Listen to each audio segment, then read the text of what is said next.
Hello friends, मेरा नाम सौरभ केशरी है और बहुत बहुत स्वागत है आप सभी का हमारे नए यूट्यूब चैनल जिसका नाम है power house of physical education concept. तो दोस्तों, इस चैनल पर मैं आपको लगातार यूपी टीजीटी और पीटी से रिलेटेड वीडियोस प्रोवाइड कर रहा हूं, साथ ही साथ मैं आपको नोट्स भी प्रोवाइड कर रहा हूं। अगर आप मेरा नोट्स नहीं ले पा रहे हैं तो नीचे डिस्क्रिप्शन बॉक्स में मेरा मोबाइल नंबर दिया हुआ है और टेलीग्राम का चैनल पे आप जुड़ सकते हैं, वहाँ पर आपको इसके नोट्स भी मिल जाएंगे अगर आप करना चाहते हैं तो मैं बताना चाहता हूँ जो लोग पहली बार विजिट कर रहे हैं, हम लोग बात कर रहे थे फ़िलॉसफी इन फिज़िकल एजुकेशन में, क्योंकि यहाँ पे भी एग्ज़ाम से बहुत सारे क्वेश्चंस पूछे जाते हैं। कम से कम 2 क्वेश्चन, 1 क्वेश्चन आपको हर एग्ज़ाम में देखने को मिलते हैं। तो सारे टॉपिक को कवर करना हमारा है, क्योंकि हम प्रिपरेशन को बहुत अच्छे से करना चाह रहे हैं। तो चलिए हम आपको बताएँगे कि कैसे आपको ट्रिक कि कैसे आपको याद रखने हैं कि कौन से जो फ़िलॉसफीज़ है उसके फाउंडर कौन है या उसके एक्सपोनेंट कौन है, जो कि फ़िज़िकल एजुकेशन में बहुत ही ज़्यादा पूछा जाता है। तो चलिए स्टार्ट करते हैं। और ये सब हम लोगों ने लास्ट लेक्चर में पढ़ लिया है। अगर आपने पहले वो नहीं देखा है तो मेरा रिक्वेस्ट है कि पहले आप उसको देख ले। मैंने बहुत ही डीप में इसको समझाया है कि क्या मतलब होता है फ़िलॉसफी का। बहुत सारे बच्चे आता है फ़िलॉसफी बीपीएड के कोर्स में है लेकिन पढ़ते नहीं है, स्किप कर जाते हैं, उनको मतलब समझ नहीं पाते हैं। ये चार्ट बहुत इंपॉर्टेंट है, इसको आप देख लीजिएगा, ये मैंने बताया हुआ है। और ये सारे फ़िलॉसफीज़ मैंने कंप्लीट कर लिए थे, ये सारे पॉइंट्स मैंने कंप्लीट कर लिए थे। और आज जो हमारा है, मैं आपको एक ट्रिक बताऊंगा कि how to learn the philosophies and their exponent name. ठीक है, तो सबसे पहले आपको ये पता होना चाहिए कि आप हर एक फ़िलॉसफी के ऊपर का जो नाम है उनको आप वहाँ पे ले लीजिए। तो आप देखिए कैसे करेंगे। सबसे पहले पेन ले लेता हूँ मैं, फिर आपको मैं बता देता हूँ। तो यहाँ पे देखिए नेचुरलिज्म का मैंने एन ले लिया है और उसके बाद रियलिज्म का आई लिया है, रियलिज्म का आर लिया है, प्रैग्मेटिज्म का पी लिया है, एग्जिस्टेंशलिज्म का ई लिया है और ह्यूमनिज्म का एच लिया है। तो ये सारे फिलॉसफी के एक्सपोनेंट पूछ देते हैं, डायरेक्टली पूछ देते हैं, 1 नंबर के क्वेश्चन आ जाते हैं। तो आपको कैसे याद रखना है, तो आपको याद रखना है आप इन सबको मिलाकर एक लेटर बना लीजिए, एक सेंटेंस बना लीजिए। तो मैंने एक सेंटेंस बनाया जब इनको लिया एक सीक्वेंस से, तो निरपेह, NIRPEH, निरपेह, पेह, PEH, पेह। ठीक है, अब इसी के नीचे जस्ट आपको 6 लेटर अरेंज करने हैं। और वो कैसे अरेंज करने हैं, देखिए आपको इसके एक्सपोनेंट RPAJKA। ठीक है, इनमें से सबसे ज़्यादा जो पूछा जाता है, मैं आपको बताना चाहूँगा, सबसे ज़्यादा जो पूछा जाता है वो नेचुरलिज्म के बारे में, आइडियलिज्म के बारे में, रियलिज्म और प्रैग्मेटिज्म के बारे में ज़्यादा पूछा जाता है। ठीक है, आते हैं 4 मैच द कॉलम के लिए, लेकिन आपको मैं स्टार्ट करा रहा हूँ कैसे इनको याद करना है। तो आपने ये रख लिया, ऊपर में आप निरपेह याद कर लीजिए, निरपेह, NIRPEH। ठीक है, लेकिन इसके पहले आपको इसका थोड़ा सा आप फिलॉसफी की थ्योरी को पढ़े होने चाहिए। जब तक आप फिलॉसफी की थ्योरी को नहीं पढ़ेंगे, डायरेक्टली आप ट्रिक से इसको याद नहीं कर सकते हैं। तो निरपेह, उसके बाद आप नीचे जस्ट इसी लेटर के नीचे आपको अरेंज करना है इस लेटर को RP आज का। 2 लेटर आपको 2 सेंटेंस याद करने हैं, अगर आपको इसके नाम याद करने हैं तो।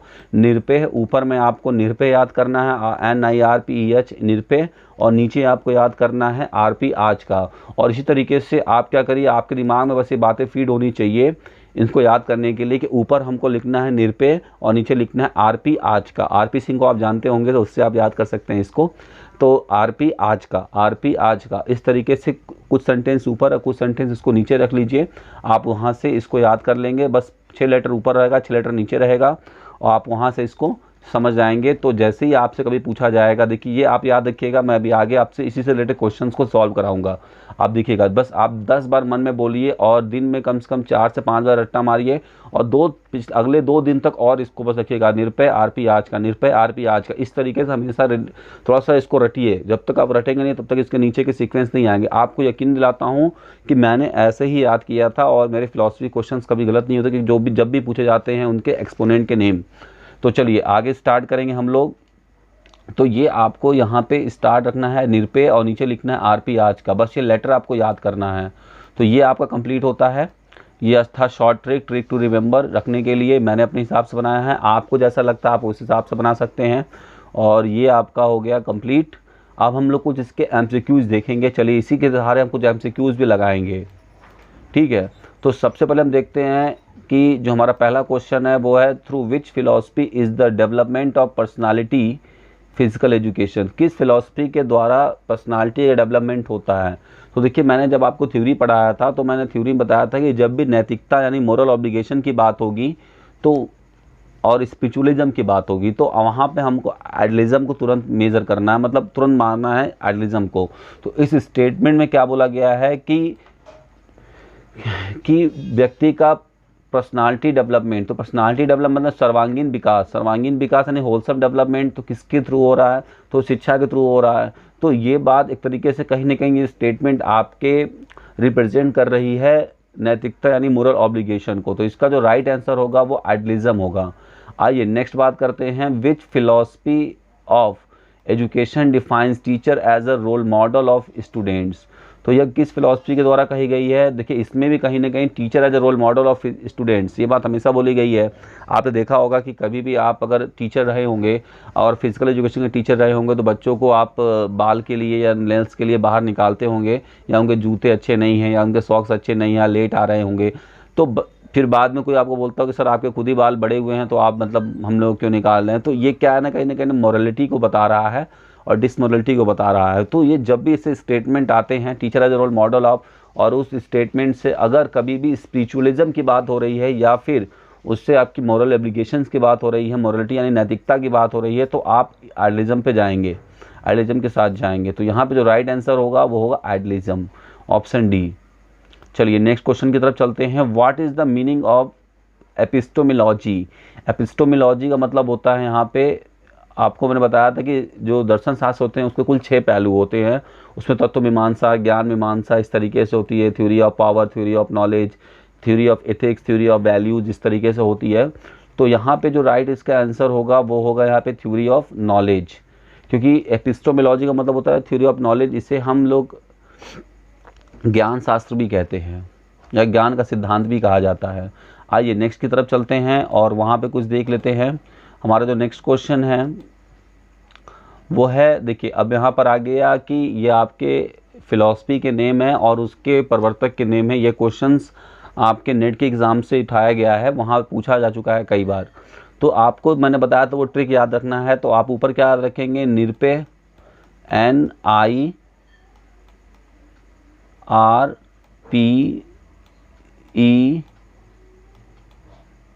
और यहाँ पे रखेंगे H।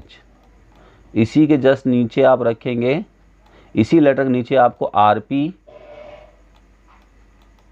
P आज का, AJ के यहाँ A, ठीक है। तो देखिए यहाँ पे हो गया ना RP आज का। तो आप कैसे इसको समझेंगे, नेचुरलिज्म यानी N का कौन R आ रहा है, तो R किससे स्टार्ट, कौन सा यहाँ पे स्टार्ट हो रहा है, यहाँ स्टार्ट हो रहा है R यानी रूसो। तो A का यहाँ दूसरा हो जाएगा। तो A का दूसरा कौन है, A वाले में है, C में भी है और D में भी है। आइए फिर आ रहा है I का मतलब यहाँ आइडियलिज्म की बात हुई है। आइडियलिज्म का क्या बता रहा है, P मतलब प्लेटो। तो आइडियलिज्म यानी D का क्या होगा आपका चौथा, D का चौथा। देखिए यहाँ पे 2 ऑप्शन मिले आपको, D का चौथा। इसके बाद तीसरा देखते R मतलब क्या होता है, रियलिज्म का A बता रहा है। तो रियलिज्म मतलब A जो बता रहा है, रियलिज्म A। तो R का A कौन होता है, A मतलब अरस्तु। यहाँ पे A से किसका नाम है, अरस्तु का नाम है। तो B का यहाँ पे क्या हो जाएगा 1। तो B का 1 कौन सा है, ये स्टेटमेंट है। तो अब आप देख रहे हैं कि किसके साथ जा रहे हैं हम। तो यहाँ पे जो ऑप्शन आपको करेक्ट देखने को मिल रहा है इन सब में से। इसके बाद हम बात करेंगे P से यहाँ पे देख रहे हैं कि जॉन डीवी। तो P J आ रहा है नीचे, P के नीचे जस्ट लेटर कौन सा आ रहा है, जॉन डीवी आ रहा है, J मतलब जॉन डीवी। तो आप याद रखेंगे प्रैग्मेटिज्म। ये जस्ट ट्रिक टू रिमेंबर कि हम कंफ्यूज ना हो। एग्जामों में हम क्या हो जाते हैं, कंफ्यूज हो जाते हैं कि इसका ये होगा कि उसका वो होगा। तो इसलिए ये ट्रिक बताया गया है। बात समझ में आया आपको, ये इसलिए मैंने ट्रिक आपको बताया है। तो इसका देखिए कितने आसानी से आप ट्रिक को याद करके इसको निकाल सकते हैं। तो इसका जो राइट आंसर होगा वो होगा यहाँ पे ऑप्शन C। देख लीजिए A का दूसरा यानी A का यहाँ पे दूसरा रूसो, नेचुरलिज्म का रूसो होगा। B का पहला तो रियलिज्म का अरिस्टोटल होता है यहाँ पे, ठीक है। और प्रैग्मेटिज्म का क्या होगा, जॉन डीवी। C का तीसरा यहाँ पे सही है। और आइडियलिज्म का क्या होगा, प्लेटो, ठीक है, ये भी सही है। तो ये ऑप्शन आप एकदम सही है। तो देखिए किस तरीके से आप उस छोटे से ट्रिक को याद करके जो कन्फ्यूजन आपके मन में होता है उसको आप दिक्कत नहीं होने देंगे। आइए आगे चलते हैं, नेक्स्ट कुछ देख लेते हैं। Which philosophy concern with the playing the game in the spirit of game. तो ये जो खेल को खेल भावना से खेलना, तो ये जो बात कही गई है वो नेचुरलिज्म में कही गई है। लेकिन कुछ बच्चे अभी मुझसे बोलेंगे कि सर आपने बोला कि नैतिकता की बात हो रही है, तो नैतिकता यहाँ पे आपने आदर्शवाद बता के आपने नेचुरलिज्म को कर दिया। तो इसमें हमें क्या करना है कि उसी के नेचर से खेलना। यहाँ पे ये बात को देखिए आप कि खेल को खेल ही भावना से खेलना, यानी कि जो नेचर होता है उसको उसी के नेचर के हिसाब से खेलना है। तो कहीं ना कहीं नेचर की बात आ रही है, तो यहाँ पे नेचुरलिज्म का कॉन्सेप्ट ठीक होगा। आइए नेक्स्ट बात करते हैं, how many aspects of philosophies. तो फिलॉसफी के कितने पहलू होते हैं, तो मैंने बताया था अभी फिलॉसफी के कुल 6 पहलू होते हैं, ये आपको डायरेक्ट याद करना है। In following which philosophy also known as experimentalism. देखिए मैंने बताया था कि आपको कभी कभी अदर नेम भी फिलॉसफी में पूछ देता है, तो उसको आपको भी याद करना है। तो नेचुरलिज्म को मटेरियलिस्टिक भी कहा जाता है, ठीक है, मटेरियलिस्टिक। रियलिज्म को क्या कहा जाता है, ठीक है, रियलिज्म को ऑब्जेक्टिविज्म कहा जाता है, क्योंकि रियलिज्म जो होता है, रियलिज्म आने की यथार्थवाद ये कहते हैं कि जो चीज़ें दिखती हैं, जो ऑब्जेक्ट मतलब एग्जिस्ट करता है और जिसको कि हम टच करके छू कर उसके बारे में ज्ञान का अंदाज़ा लगा सकते हैं, उसके बारे में जान सकते हैं, पढ़ सकते हैं, लिख सकते हैं, वो क्या होगा, रियलिज्म होता है, ठीक है।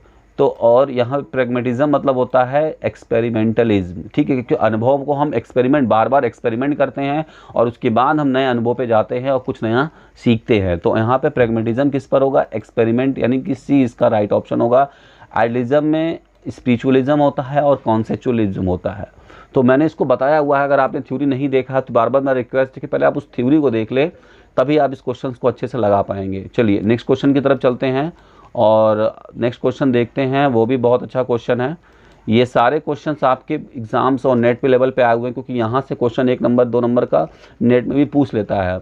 तो एपिस्टोमोलॉजी, ठीक है, लॉजिक। तो सबसे पहले हम इसमें देखेंगे जो हमको एकदम वो लग रहा है कि सबसे आसान है। हम लॉजिक का मतलब समझते हैं, इथिक्स का मतलब समझते हैं, एस्थेटिक का मतलब समझते हैं और एपिस्टोमोलॉजी का मैं तो जानता हूँ, लेकिन हम सबसे आसान चीज़ खोज रहे हैं।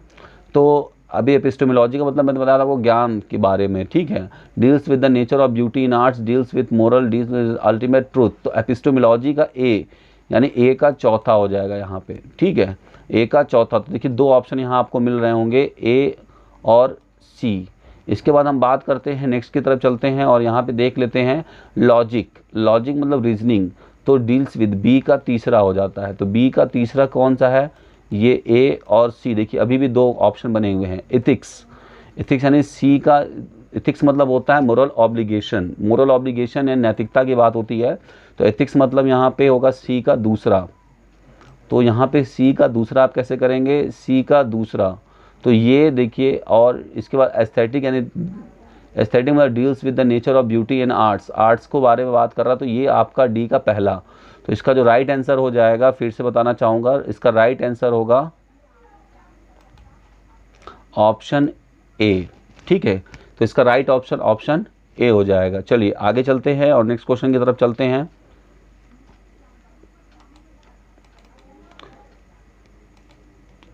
और हमारा जो नेक्स्ट क्वेश्चन है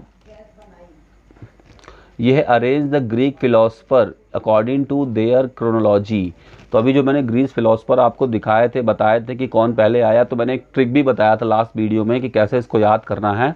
तो आपको ग्रीक फिलोसफर, 3 ग्रीक फिलोसफर आए थे, सुकरात, अरस्तु और प्लेटो। इनका जो क्रम है उसके लिए एक वर्ड आपको याद करना होगा, वो वर्ड है स्पा।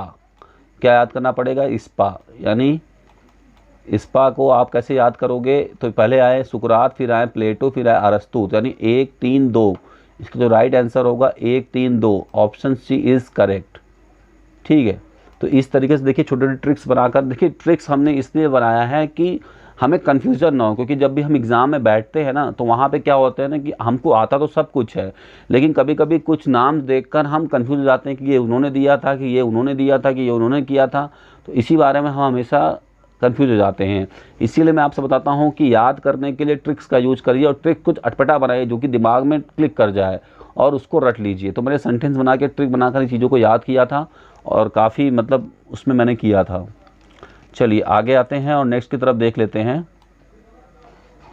और हम नेक्स्ट की तरफ जब चलेंगे तो वहाँ पे कुछ देख लेंगे। आइए नेक्स्ट हमारा जो क्वेश्चन है वो है, in following which philosophy is a good example of sound mind in a sound body. तो ये वास्तविक ये बात देखी गई है, तो वास्तविक मतलब चीज़ें किस में आएंगी, ऐसा होता है कि नहीं होता। आप भी सोचिए अपने मन से कि ये कहीं भी आपको वो बातें नहीं बता रही हैं, ये आपको कहीं भी नैतिकता की बातें नहीं बता रही कि साउंड माइंड में होता ही होता है, लेकिन ये कहीं ना कहीं वास्तविक यानी सच बात है कि जहाँ जिसका शरीर अच्छा होता है उसका मन भी अच्छा होता है और अच्छे मन से वो काम भी कर लेता है। तो इसका जो सही है उसका सही ऑप्शन होगा यहाँ पे, बताइए इसका जो सही ऑप्शन होगा वो होगा रियलिज्म। ठीक है, रियलिज्म मतलब ये सही यथार्थ में ऐसा देखा गया है, ऐसा महसूस किया गया है कि sound body in sound mind में होता ही होता है। आइए, विच फिलॉसफी इज कॉल्ड कॉन्सेप्चुअलिज्म। तो इसको आपको यह बताना है कॉन्सेप्चुअलिज्म। देखिए मैंने बार बार बताया है कि दो चीज़ें आपको याद करनी है, एक उनके एक्सपोनेंट के नाम याद करने हैं और एक अदर नाम याद करना है। तो कॉन्सेप्चुअलिज्म किसको बोला गया है, कॉन्सेप्चुअलिज्म और स्पिरिचुअलिज्म, ये दोनों ही आइडिज्म को कहा जाता है। चलिए नेक्स्ट क्वेश्चन की तरफ बढ़ते हैं और देख लेते हैं आगे। The study of the principle being is concern with, सिद्धांत का अध्ययन संबंधित है। मतलब जब भी हम कोई चीज़ का ट्रुथ यानी कि सच्चाई जानने के बाद जब कोई नियम और कानून एक रेगुलेटरी बनाते हैं तो वो किसके अंतर्गत आता है। कहने का मतलब है कि आपने प्रिंसिपल पढ़े होंगे, स्पोर्ट ट्रेनिंग के प्रिंसिपल्स होते हैं, मैनेजमेंट के प्रिंसिपल्स होते हैं। जब आपने पढ़े होंगे तो प्रिंसिपल बताता क्या है, आखिर वो प्रिंसिपल्स है क्या। तो प्रिंसिपल जो एक सच्चाई जो खोज में निकली हुई चीज़ है ना, उनका एक रूल होता है। अगर आपको वो चीज़ हासिल करनी है या प्राप्त करना है ना, तो आप उसके अनुसार अगर उस चीज़ को फॉलो करेंगे तो उस चीज़ को ज़रूर अचीव कर लेंगे। इसीलिए प्रिंसिपल बनाए जाते हैं। प्रिंसिपल हमेशा रिलायबल, एक्यूरेट, ठीक है, एक्यूरेसी होती है, ठीक है, और रिलायबल होते हैं, विश्वसनीय होते हैं। इस चीज़ पर आप ध्यान देंगे। तो चलिए हम देख लेते हैं। तो ये the study of principle beings concern with, तो ये तत्व मीमांसा में बनाए जाते हैं, मतलब तत्वों पे जांच परख करके बनाए जाते हैं। आइए नेक्स्ट बात कर लेते हैं और आगे चलते हैं। और ये हमारा आज के इस फिलॉसफी ऑफ फिज़िकल एजुकेशन का लास्ट क्वेश्चन है। और भी बहुत सारे क्वेश्चंस हैं मेरे पास, लेकिन मैं वो यहाँ पे नहीं करा पाऊँगा, इतना प्रैक्टिस काफ़ी है। तो बाकी मैं जब आपको आगे तैयारी कराऊँगा तो मैं उसमें ज़रूर आपको ले जाऊँगा। मैं एक नया बैच बनाने वाला हूँ, उस बैच को मैं लूँगा। 40 मिनट का बैच होगा डेली, क्योंकि देखिए 15 मिनट के वीडियो से आपकी तैयारी पूरी नहीं हो पाएगी, और क्योंकि सिलेबस बहुत फिज़िकल एजुकेशन का बहुत वास्ट है, बहुत बड़ा है, ठीक है। तो मैं बार बार कह रहा हूँ कि हो नहीं पाएगा, तो मैं चाह रहा हूँ कि आप एक लाइव क्लासेस लीजिए। लाइव क्लासेस में बहुत मज़ा आएगा। आपके कोई डाउट्स होंगे वो सामने आप मेरे से खुलकर कह पाएंगे, तो मुझे बहुत अच्छा लगेगा, आपको भी अच्छा लगेगा। और जो हम लोग थ्योरी पढ़ेंगे उस थ्योरी को शाम को मैं लाइव क्लासेस में उसको उस पर रिलेटेड आपको एमसीक्यूज़ भी लेकर आऊँगा, ताकि आपके जो डाउट्स हो उसको मैं क्लियर कर सकूँ, ठीक है। तो ये चीज़ हमारे रहेंगी, तो हम लोग लाइव क्लास की बात करेंगे। तो आइए इस क्वेश्चन को कर लेते हैं। Match the column list 1, naturalism को क्या कहा जाता है, ठीक है। तो यहाँ पे देखिए नेचुरलिज्म, ऑब्जेक्टिविज्म, ठीक है। नेचुरलिज्म को ऑब्जेक्टिविज्म बोला जाता है, मैंने ये बताया था आपको। नेचुरलिज्म को क्या बोला जाता है, नेचुरलिज्म बोला जाता है मटेरियलिस्टिक, क्योंकि मटेरियल वर्ल्ड को देखता है। नेचुरलिज्म किसको देखता है कि जो भविष्य में चीज़ें, मतलब जो धरती पे चीज़ें मटेरियल, जो धरती पे मटेरियल पहले से उपलब्ध है। तो मटेरियल कौन सा उपलब्ध है, पहाड़ है, झरने हैं, पेड़ हैं, ये सब चीज़ें क्या है, मटेरियल पहले से उपलब्ध है, तो इसे नेचुरलिज्म का पार्ट बोला जाता है। नेक्स्ट आता है रियलिज्म। तो रियलिज्म किसको कहेंगे, रियलिज्म मतलब क्या होता है, रियलिज्म मतलब होता है ऑब्जेक्टिविज्म। मैंने बोला था कि इसमें ऑब्जेक्ट का होना बहुत ज़रूरी है। रियलिज्म मतलब हम एक्सपेरिमेंट, साइंस सभी चीज़ों को मानता है जब उसको टच करता है, छू सकता है और उस पर एक्सपेरिमेंट कर सकता है। तो जब दो चीज़ें हमारे, मतलब हवा में बातें नहीं होंगी, जब दो चीज़ें हमारे सामने होंगी, उन दो चीज़ों पे हम रिसर्च करेंगे, तो वो दो चीज़ें किस रूप में होनी चाहिए, ऑब्जेक्ट के रूप में होनी चाहिए। तो रियलिज्म को ऑब्जेक्टिविज्म बोला जाएगा। नेक्स्ट है प्रैग्मेटिज्म। प्रैग्मेटिज्म मतलब एक्सपेरिमेंट होगा, यानी कि हम जो व्यवहार सीखते हैं ना, बार बार उसे क्या करते हैं, चेंज होते हैं। और व्यवहार को जब चेंज करते हैं तो एक्सपेरिमेंट करके सीखते हैं। जब चीज़ों को एक्सपेरिमेंट करके सीखते हैं और अनुभव प्राप्त करते हैं, दैट इज़ अ प्रैग्मेटिज्म। और लास्ट होगा आइडियलिज्म, यानी स्पिरिचुअलिज्म, यानी अध्यात्म में जो बातें कही गई हैं वो होगा। तो अब ये देख लेते हैं ए का तीसरा यहाँ पे ए ऑप्शन में है, सी ऑप्शन में है। नेक्स्ट है बी का पहला, बी का ऑप्शन यहाँ पे है, यहाँ भी है। आइए सी का चौथा यहाँ पे ये है, और डी का दूसरा ये है। तो इसका जो करेक्ट ऑप्शन होगा वो होगा ऑप्शन सी। तो इसी तरीके से क्लासेस में जुड़े रहिए। अभी मैं जब लाइव क्लास दूंगा तो इससे भी अच्छा आपको नॉलेज देने की कोशिश करूंगा, क्योंकि वहाँ पे जब लाइव इंटरेक्शन होगा ना तो बहुत ज़्यादा मज़ा आएगा और चीज़ें समझ में आएंगी। तो बहुत जल्दी मैं अपना बैच का जो चलाने वाला हूँ उसका मैं डेट अनाउंस करूँगा, ताकि चीज़ें आपको बहुत अच्छे से और भी ज़्यादा इंटरेक्टिव हों और आप लाइव क्लासेस में जुड़ेंगे तो बहुत ज़्यादा मज़ा आने वाला है। Thank you very much. अगर मेरी वीडियो पसंद आ रही हो तो आप दोस्तों को शेयर करिए, लोगों को बताइए। जितना अधिक से अधिक आप जुड़ेंगे उतना ज़्यादा अच्छा होगा और नॉलेज उतना ज़्यादा बढ़ेगा। Thank you very much.